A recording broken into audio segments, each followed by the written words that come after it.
Benarkah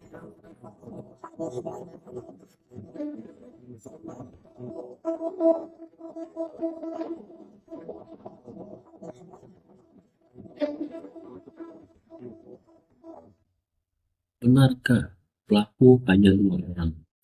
Fakta CCTV dan sidik jari menjadi sorotan.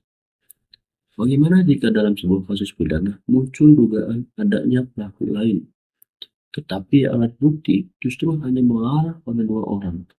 Lalu, apakah pengakuan atau asumsi bisa mengalahkan bukti hukum? Perkembangan persidangan kasus yang melibatkan terdakwa Priyo dan Ririn di Pengadilan Negeri Indramayu kembali menjadi perhatian publik. Kuasa hukum korban Heri Rea menegaskan bahwa hingga saat ini fakta hukum yang kuat masih mengarah kepada 2 terdakwa tersebut. Apa dasarnya? Menurut keterangan yang merujuk pada BAP, alat bukti yang ada menunjukkan bahwa sidik jari di lokasi kejadian hanya mengarah kepada 2 orang tersebut, yaitu terdakwa Priyo dan Ririn.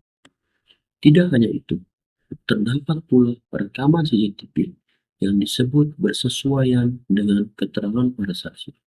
Namun di sisi lain, pihak penasihat hukum terdakwa sempat menyebut adanya dugaan 4 pelaku lain. Pertanyaannya, apakah cukup hanya menyebut nama? Dalam hukum acara pidana, jawabannya tidak cukup. Dan berdasarkan Kitab Undang-Undang Hukum Acara Pidana Pasal 184 KUHP yang menyebutkan alat bukti yang sah meliputi keterangan saksi, keterangan ahli, surat, petunjuk, dan keterangan yang lainnya.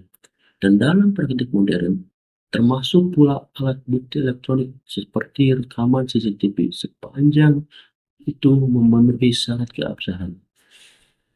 Artinya, jika benar ada pelaku lain, maka harus ada fakta hukum yang dapat diuji di persidangan, bukan sekedar asumsi atau opini.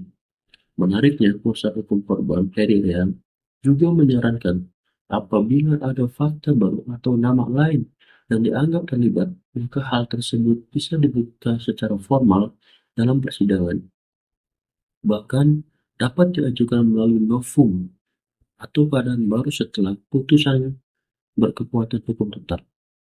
Kalau menurut Anda, dalam perkara pidana, dalam kasus ini, apakah dugaan pelaku lain harus langsung dipercaya atau tetap harus diuji melalui alat bukti yang sah di pengadilan? Karena pada akhirnya, hakim memutus berdasarkan pembuktian, bukan berdasarkan asumsi.